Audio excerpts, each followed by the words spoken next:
என்னடா எப்படி இருக்காவ? அழுதுட்டே இருக்காங்க ஐயா, இன்னும் ஓயல ஐயா. விடு, கண்ணீர் வத்தி போற வரைக்கும் அழுது அழுது ஓயட்டும். எங்கிட்டே மோதி பார்த்துட்டால, சும்மா விட்டுற முடியுமா? அப்படி என்னதான் பண்ணுச்சு அந்த பொண்ணு? பாக்குறதுக்கு நல்ல குடும்பத்தை சேர்ந்த பொண்ணு மாதிரி தெரியுதுங்க ஐயா. நல்ல குடும்பத்து பொண்ணுதான். ஆனா வாழா போன காதலை பண்ணி தொலைச்சிட்டாள்ல, அந்த பாவத்தை தான் இப்ப அனுபவிச்சுட்டு இருக்க. நான் வேணா பக்குவமா எடுத்து சொல்லி புரிய வைக்கட்டுமா ஐயா? வேணாம் வேணாம், நானே எத்தனோ தடவை புரிய வச்சு பார்த்துட்டேன். அவ மனசு மாறல. சரி, ஏதாவது சாப்பிட்டாளா? இல்லைங்க ஐயா, வந்ததுல இருந்து சோத்து பக்கமே திரும்பி பார்க்கலைங்க ஐயா. அதுக்காக நீ சும்மா விட்டுறாத. சரிங்க ஐயா. ஆறுதலா பேசி அவளை எப்படியாவது சாப்பிட வச்சு. ஏன்னா அவ உயிரோடு இருக்கணும் இன்னும் கொஞ்ச நாளைக்கு. அதுக்கப்புறம் நான் நினைச்சது நல்லபடியா நடந்து முடிஞ்சதுக்கு அப்புறம் இதுக்கெல்லாம் வேலை வரையா, அப்புறம் அவளை மேல அனுப்பிச்சிடலாம். சரிங்க ஐயா. புரியுதா? புரியுதுங்க. இந்தா இத செலவுக்கு வச்சுக்க. சரிங்க ஐயா. பாரு, அவ ஏதாவது முரண்டு பிடிச்சான்னா தயவு தாட்சணியம் பார்க்காம 2 அடி போடு, அப்படியே அடங்கிடுவா. சரிங்க ஐயா. சரி, நான் கிளம்புறேன். வாங்க ஐயா.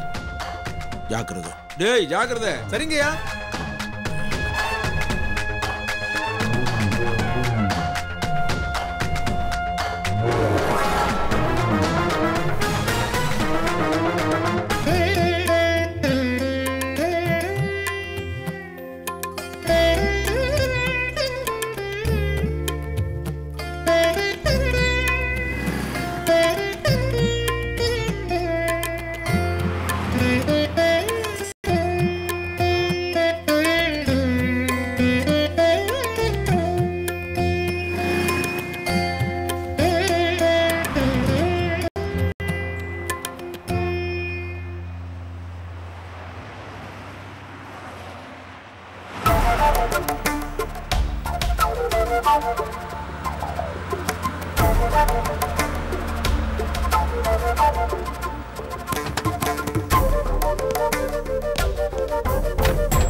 என்ன மாதவி பண்ணிட்டு இருந்த?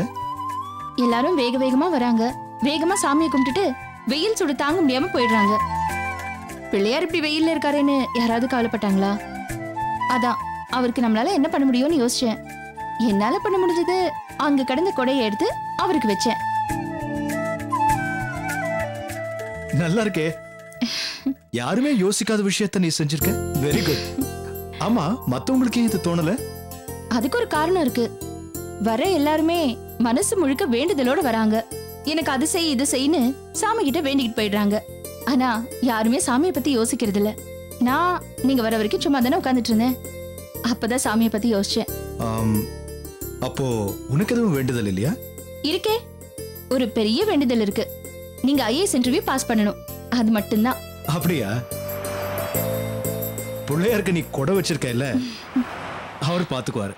அப்புறம் நீங்க ஐஏஎஸ் இன்டர்வியூ பாஸ் பண்ண பிறகு இந்த கொடை பிள்ளையாருக்கு ஒரு பெரிய கோபுரத்தோட கோயில் கட்டணும், சரியா? சூப்பர், கண்டிப்பா கட்டிடுவோம்.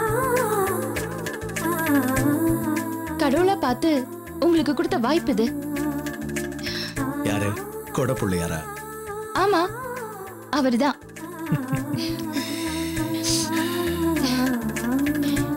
கொடை பிள்ளையாருக்கு நம்ம நிறைய செய்யணும். நீங்க டியூட்டில ஜாயின் பண்ணதும் அவருக்கு ஒரு பெரிய கோயிலா கட்டணும். அவரை தேடி வரவங்களுக்கெல்லாம் நல்ல பஸ் வசதி அரேஞ்ச் பண்ணணும். ஒரு குட்டி மண்டபம் கூட கட்டணும். இந்த மாதிரி நிறைய விஷயங்கள் பண்ணணும் அவருக்கு. கண்டிப்பா செய்யலாம். ஓகே. அப்படி நீங்க செய்யலனா கூட நான் கண்டிப்பா செய்வேன். ஏன்னா என் மனுவ ஐஏஎஸ் ஆக்குன கொடப்பிள்ளையார், அவரை நான் எப்பவுமே மறக்க மாட்டேன். சரி.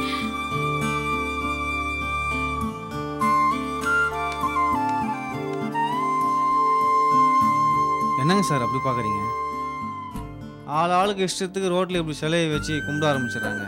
அப்புறம் கொஞ்ச நாளில் டிராஃபிக் பிரச்சனை வந்துடுது. எடுத்துகிட்டு சொல்லலாமா சார்? Stop it. உங்களுக்கு புரியாதா?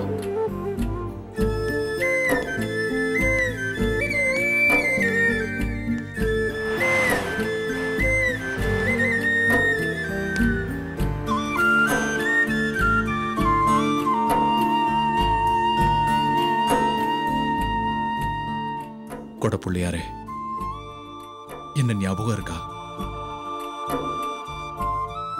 மாதவியும் நானும் உன்னை அடிக்கடி பார்க்க வருவோமே. மாதவி உன்கிட்ட வேண்டின மாதிரி நான் இன்னைக்கு ஐஏஎஸ் ஆயிட்டேன். ஆனா என் மாதவி தான் இப்ப என் கூட இல்லை. அவ எங்க போனா, என்ன பண்றான்னு ஒரு தகவலும் தெரியல. ஆளாளுக்கு எதையோ பேசுறாங்க. அதெல்லாம் உண்மையாயிடக்கூடாது. என் மாதவிக்கு எந்த ஆபத்தும் வந்திருக்க கூடாது. கூடிய சீக்கிரமே என் மாதவியை நான் பார்க்கணும். அதுக்கு நீதான் அருள் புரியணும்.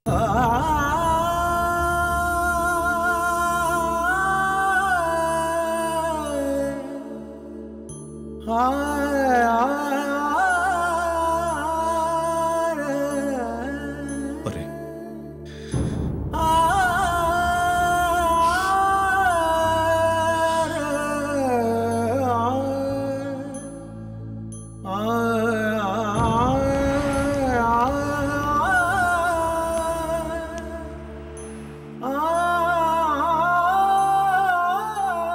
இத பாருங்க சார். பக்கத்துல ஏதாவது தனி இடம் இருந்தா பாருங்க. சரிங்க சார். கொடப்புள்ளையாருக்கு ஒரு கோயில் கட்டணும். Okay sir. ஓகே. ம்.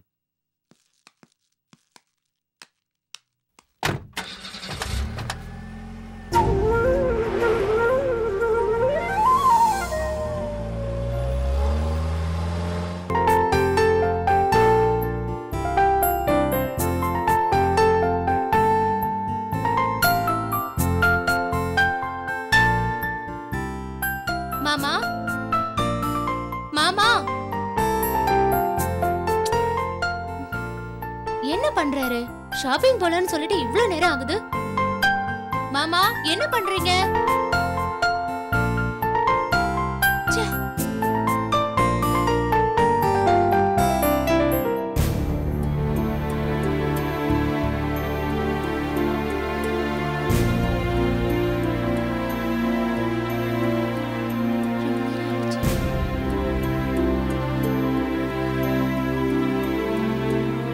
மாமா, மாமா.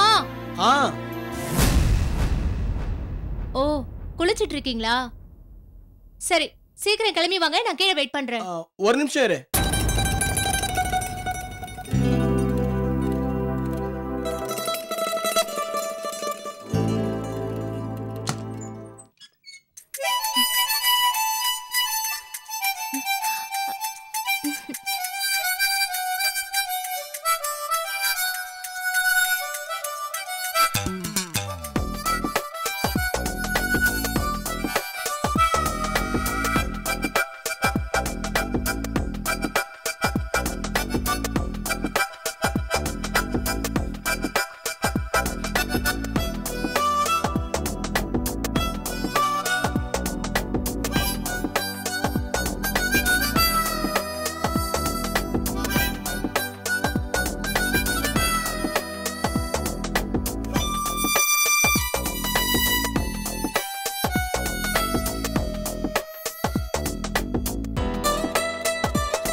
குளிக்கலையா மாமா நீங்க சீக்கிரம் குளிச்சுட்டு வாங்க. நீயும் உள்ள வாயேன், சீக்கிரமா குளிச்சிடுற. அதெல்லாம் முடியாது, நீங்க போய் குளிச்சுட்டு வாங்க. ஏன் எதுக்கு பயப்படுற? உள்ள வந்து கொஞ்சம் முதுகு தேய்ச்சி விடு, சீக்கிரமா குளிச்சிடுறேன்னு சொன்னேன். அதெல்லாம் கல்யாணத்துக்கு அப்புறம் தான். ஏன் இப்ப பண்ண தப்பா? தப்புதான். உன்னை கட்டிக்கு போறவன் தானே, என் முதுகு தேய்ச்சி விடுறதுல என்ன தப்பு இருக்கு? தப்புதான்னு சொல்றேன்ல. நல்ல புள்ளையா போய் குளிச்சுட்டு வாங்க, நான் கீழே வெயிட் பண்றேன். நில்லு. விடுங்க மாமா. மாமா விடுங்க, என்ன பண்றீங்க? இதெல்லாம் தப்பு. இப்ப தப்பா இருக்கிறது கல்யாணத்துக்கு அப்புறம் எப்படி சரின்னு ஆகும்? அது அது அப்படிதான். எது எப்படிதான்? சரின்னு இருக்கிறது எப்பவும் சரிதான், தப்புன்னு இருக்கிறது எப்பவுமே தப்புதான், புரியுதா? அதனால மாட்டேன்னு சொல்லாம மாமாக்கு வந்து முதுகு தேய்ச்சிடுவா. வா. இத பாருங்க, ரொம்ப சாரி, உங்க நினைப்பு வேற எங்கேயோ போகுது. நான் கிளம்புறேன், ஆளை விடுங்க. ஏய் வான்னு சொல்லல. ஏய் வா வா. சரி சரி சரி சரி சரி சரி. என் புஜ்ஜி மாமால, என் செல்லல, நான் சொல்றதெல்லாம் கேப்பீங்களா? சமத்த போய் குளிச்சிட்டு வருவீங்களா? நீ செல்ல குட்டியில நீ வந்து மாமாவை குளிப்பாட்டி விடுவியா? நான் குளிச்சிருவனா? இருங்க இருங்க இருங்க. என்னது இது? முதுகு தேய்க்கிறதுல ஆரம்பிச்சு குளிப்பாட்டுற அளவுக்கு வளருது. இந்த விளையாட்டுக்கு நான் வரலப்பா, ஆளை விடுங்க. உள்ள வரல விட மாட்டேன். மாமா ப்ளீஸ் மாமா, வேணாம் மாமா. உள்ள வந்தாதான் விடுவேன். அப்படியா? அப்படின்னா உங்களை எப்படி உள்ள போக வைக்கணும்னு எனக்கு தெரியும், பாருங்க. எப்படி எப்படி? இப்படிதான். கீதா விடு. அதெல்லாம் முடியாது. சொன்னா கேளு. விடு. நான் விடவே மாட்டேன். கீதா சொன்னா கேளு கீதா. கீதா நான் உங்களை விட மாட்டேன். கீதா விடு கீதா. அதெல்லாம் முடியாது. நான் சொல்றேன் கீதா விடு கீதா. கேட்டாலும் உங்களை விடவே மாட்டேன். விடு. ஆமா. முடியாதுங்கறல்ல. கீதா.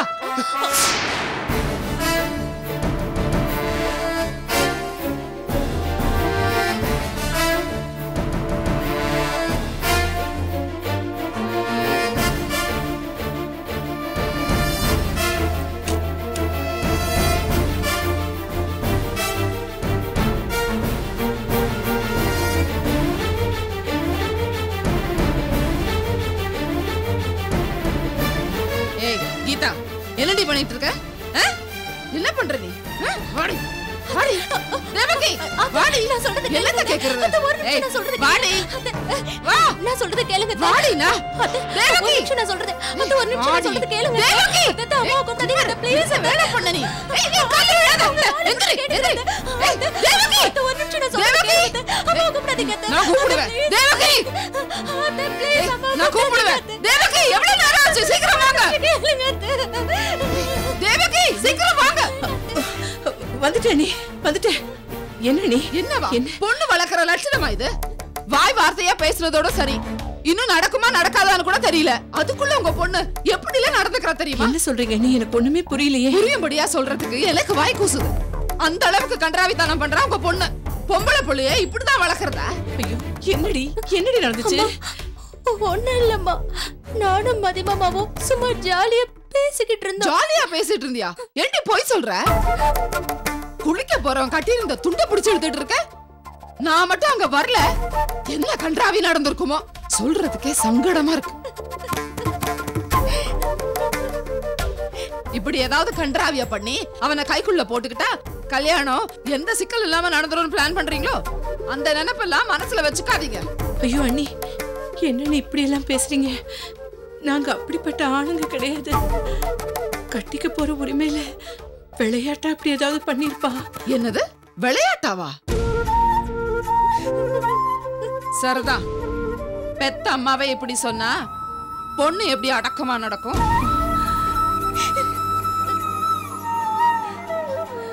பான்மா, ஏன் இப்படி எல்லாம் பேசுறீங்க? மதி வரட்டு என்ன எதுன்னு அவங்ககிட்டயே கேப்பமே. அவனை என்ன கேக்குறது? நடந்த கன்றாவியெல்லாம் தான் நான் நேர்லயே பார்த்தேன். அது மட்டும் இல்ல, அவன் என் பையன், எப்பவும் எல்லாம் மீறி போக மாட்டான். ஐயோ என் பொண்ணு அப்படிப்பட்டவ இல்ல அண்ணி. நானும் என் பொண்ணு அப்படித்தான் வளர்த்திருக்கேன். ஏண்டி ஏண்டி உன்னை அடிக்க கூட எனக்கு தெம்பு இல்லடி. என்னடி நடந்துச்சு? அம்மா, அத்தை சொல்ற மாதிரி தப்பு எதுவும் நடக்கலம்மா. மதிமாமா விளையாட்டுக்கு முதுகு தேய்ச்சி விட சொன்னாரு. நானும் கிண்டலுக்கு முடியாதுன்னு சொல்லிட்டு இருந்தேன். சத்தியமா இதாம்மா நடந்துச்சு. சொன்னவ உடனே வெளியே வர வேண்டியது தானே? எதுக்கு அவன் கட்டிட்டு இருந்த துண்டை பிடிச்சு இழுத்துட்டு இருந்த? சரி விடுங்கம்மா, ஏன் இதை போய் பெருசுபடுத்திட்டு இருக்கீங்க? நீங்க சும்மா இருங்க. இவ என்ன அவனுக்கு பொண்டாட்டியா? இல்ல இவங்க 2 பேருக்கும் தான் நிச்சயம் நடந்ததா? இதே மாதிரி நிலைமையில தானே நம்ம பொண்ணு அருணாவும் இருக்கா. அவ என்னைக்காவது இவங்க பையன் மனோகர் கிட்ட இப்படி எல்லாம் நடந்துகிட்டு இருக்காளா? டீசென்ட்டா தானே பழகுறா. அந்த அடக்கம் ஒழுக்கம் இதெல்லாம் இவளுக்கும் இருக்க வேண்டாமா? இப்படியா இஷ்டத்துக்கு நடந்துக்கிறது? ப்ளீஸ் தயவு செஞ்சு என்ன தப்பா நினைக்காதீங்க. நான் அந்த மாதிரிலாம் நடந்துக்கல. இப்ப நீ நடந்துகிட்டதுக்கு பேரனடி. ஒரு வயசு பையன் கிட்ட என்ன விளையாட்டு வேண்டி கிடக்கு? அண்ணி, அவ விகல்பம் இல்லாம தான் விளையாடிருப்பா அண்ணி. ஆமா, இதுக்கு முன்னாடி ஒருத்தன்ட்ட பழகனான்னு சொன்னீங்க.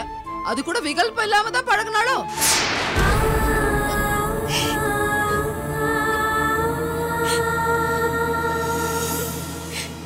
சரிதான், இவளை கோச்சுக்கிட்டு என்ன ஆக போகுது? பரம்பரை புத்தி மாறுமா? எல்லாம் ரத்தத்திலேயே ஊறி இருக்கு.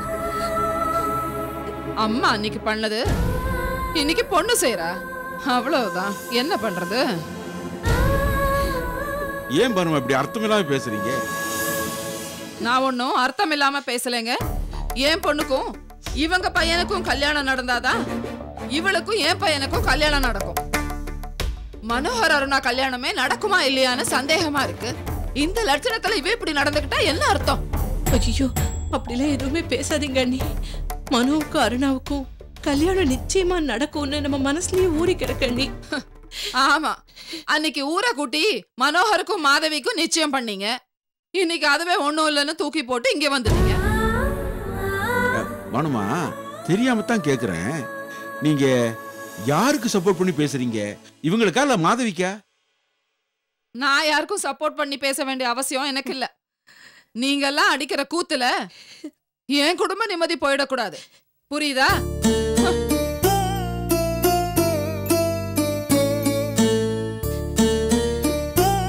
தேவகி, அவ பேசுனதை கேட்டு நீ மனசு குழப்பிக்காதம்மா.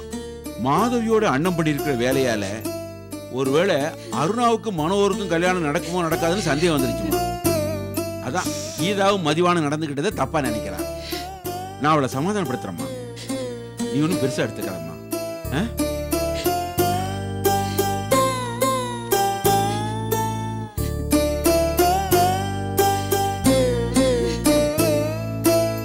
அம்மா,